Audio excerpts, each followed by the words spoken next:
Today, I'll examine consumer advocacy, why it exists, what forces make it necessary, and how it operates in modern business environments. We'll look beyond the idea of simply protecting shoppers and consider the broader role advocacy plays in advancing consumer interests, shaping business behavior, and encouraging accountability. The central question is how organizations turn consumer concerns into meaningful action. From there, we'll explore the concepts and methods that help advocacy groups influence decisions, address imbalances, and promote fairer relationships between businesses and the people they serve. Consumer advocacy is the work individuals and organizations do to protect buyers' rights and interests in the marketplace.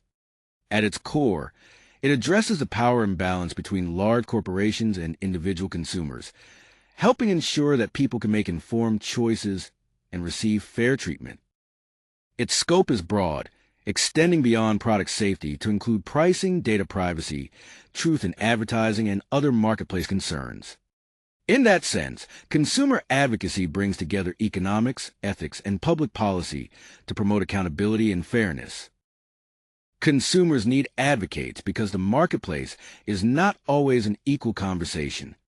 Businesses typically have more information about risks, ingredients, pricing, and terms, while large corporations can shape prices, choices, and even public policy in ways individual buyers cannot.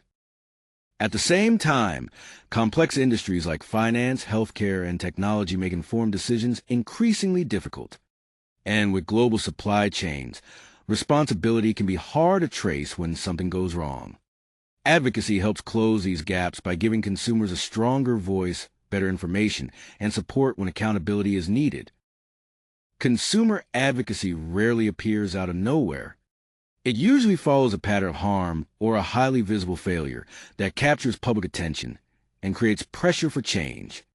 Historical flashpoints, from the automobile safety crisis of the 1960s to modern data breaches, show that markets do not always correct abusive practices quickly enough to prevent widespread harm. The key point is that advocacy becomes strongest when market failures are obvious and legal protections have not kept pace with industry practices. That gap is where public concern often turns into organized action. This timeline shows how consumer advocacy has repeatedly turned public concern into lasting change. In 1906, the Pure Food and Drug Act followed Upton Sinclair's expose of the meatpacking industry. President Kennedy's 1962 declaration established 4 foundational rights: safety, information, choice, and voice. Ralph Nader's 1965 Auto Safety Campaign helped drive new legislation, while the 1985 UN guidelines extended consumer protection globally. Most recently, the EU's 2018 GDPR set a powerful standard for digital data protection. The central lesson is that sustained advocacy can reshape business practices and public policy. Consumer advocacy comes from a diverse ecosystem, with each group playing a different role. Nonprofit organizations, such as Consumer Reports and Public Citizen, independently test products, share findings, and push for stronger regulation without relying on advertisers. Government agencies, including the FTC and CPSC, enforce consumer protection laws and investigate misconduct. Legal aid organizations and class action firms seek compensation and create financial consequences for harmful practices. Finally, digital and grassroots groups use online platforms to organize consumers quickly, sometimes prompting corporate responses within hours. Together, these advocates provide information, oversight, legal pressure, and collective power. This slide outlines 4 methods consumer organizations use to advance their interests. Research builds the evidence base, helping educate the public and establish credibility. Lobbying brings those concerns directly to policymakers, with the goal of shaping laws. Legal action pursues accountability through the courts when other channels are insufficient. Boycotts mobilize consumers and create public pressure around a campaign. The key point is that organizations rarely depend on one tactic. The strongest campaigns combine research, policy influence, legal accountability, and public action to create more durable change. This slide highlights 2 complementary methods for protecting consumers. First, research and public education build trust through independent testing, transparent reporting, product ratings, price comparisons, and campaigns that draw attention to emerging risks. Objective information gives consumers a stronger basis for making decisions and makes it harder for corporations to suppress important data. The second method is direct institutional action, lobbying legislators and regulators, filing amicus briefs, pursuing class action lawsuits, and submitting regulatory complaints.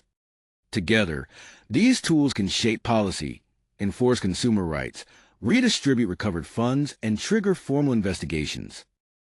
This slide outlines 3 ways consumers can influence corporate behavior. First, boycotts create direct revenue pressure by organizing people to stop purchasing.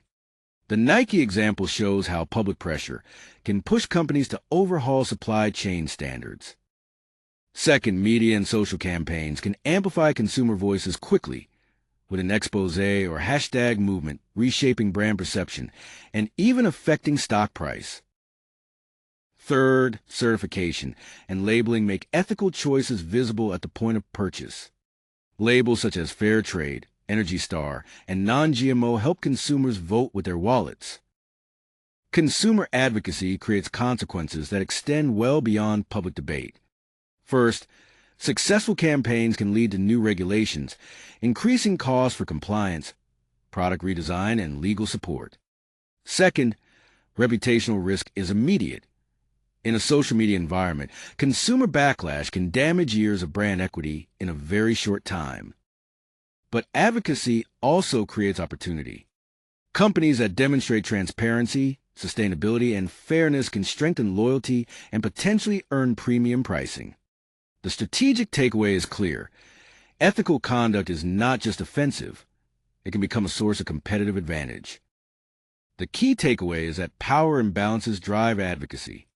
Information gaps, market concentration, and complexity create the need for action, while organizations combine research, lobbying, boycotts, and certification to increase their impact. Ultimately, advocacy reshapes business. Ignoring it brings regulatory, reputational, and financial risks, while responsiveness can create competitive advantage.